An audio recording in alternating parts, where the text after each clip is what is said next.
रमज़ान मुबारक विच हर घर विच पकौड़े ते समोसिਆਂ ਦੇ ਨਾਲ तिल के इस्तेमाल होने वालियां चीज़ां दा इजाफा हो जाता है। कुकिंग ऑयल दे नाल घर की खुराक विच ऑर्गेनिक सरसों का तेल इस्तेमाल भी सेहत लई चंगा हुंदा है।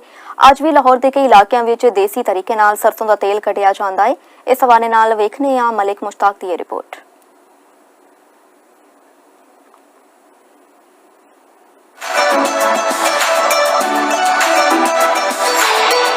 रमजान उल मुबारक विच पकोड़े समोसे खाओ पर अपनी जान भी बचाओ। समोसे पकोड़ियां नूं कुकिंग आयल या घिओ विच ना बनाओ। कोलू तो सरों दा तेल लैके उहदे विच मनपसंद डिशां बनाओ।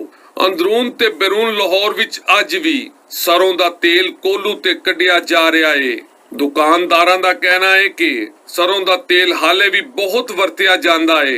ਇਹ ਸਰੋਂ ਜਿਹੜੀ ਇਹਦਾ ਤੇਲ ਬਿਲਕੁਲ ਸਮਝ ਲਓ ਘਿਓ ਵਰਗਾ ਹੁੰਦਾ ਹੈ। ਇਹ ਪੁਰਾਣਾ ਜਿਹੜੇ ਅੱਜ ਤੋਂ ਪਹਿਲੇ ਆਪਣੇ ਸਾਰੇ ਘਰ ਵਿੱਚ ਇਹ ਇਸਤੇਮਾਲ ਤੇਲ ਕਰਦੇ ਸਨ। ਬਾਕੀ ਇਨਸ਼ਾਅੱਲਾ ਆਸਾ ਲੋਕ ਫਿਰ ਦੁਬਾਰਾ ਵਾਪਸ ਆ ਰਹੇ ਨੇ। ਆਰਗੈਨਿਕ ਚੀਜ਼ ਹੈ, ओरिजिनल ਮਿਲੇਗੀ ਤੁਹਾਨੂੰ ਖਾਲਸ। ਅਤੇ ਤੁਸੀਂ ਫਰਾਈ ਕਰੋ, ਬਹੁਤ ਸਾਰੀ ਬਿਮਾਰੀਆਂ ਤੋਂ ਬਚ ਜਾਓਗੇ। ਬਲਕਿ ਲੋਕ ਬਹੁਤ ਸਾਰੇ ਸਾਡੇ ਕੋਲ ਖਾਣ ਵਾਸਤੇ ਲੈ ਕੇ ਜਾਂਦੇ ਨੇ, ਖਾਣਾ ਬਣਾਉਂਦੇ ਨੇ। ਉਹਦੇ ਦੇਸੀ ਤਰੀਕੇ ਦਾ ਕੱਢਿਆ ਗਿਆ ਹੈ। ਇਹ ਖਾਲਸ ਹੈ। ਹਾਰਟ ਦੇ ਮਰੀਜ਼ ਇਸ ਤਰ੍ਹਾਂ ਦੇ ਮਾਮਲਾਤ ਨੇ, ਇਹ ਖਾਣਗੇ ਤੇਲ ਇਨਸ਼ਾਅੱਲਾ ਫਿੱਟ ਰਹਿਣਗੇ। ਲੋਕਾਂ ਦਾ ਕਹਿਣਾ ਹੈ ਕਿ ਸਰੋਂ ਦੇ ਤੇਲ ਨਾਲ बंदा कोलेस्ट्रोल ते दूजियां बीमारियां तो बचिया रहता है। क्या सरों के तेल के बहुत ज्यादा फायदे हैं। मसलन हार्ट का जो मसला आ रहा है, फैट्स बहुत ज्यादा हो जाता है, डाल्डा वगैरह जो घी हम लोग यूज करते हैं, इसके अंदर ये फैट्स वगैरह नहीं होते हैं।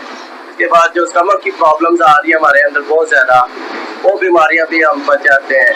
यानी कि बहुत ज्यादा हम जो है ना बीमारियों से बच जाते हैं। तो हमें ये इस्तेमाल करना चाहिए। सरों दा तेल दिल दी सेहत बेहतर बनाने ते हाजमे नूं दुरुस्त रखन विच भी मददगार साबित होंदा है।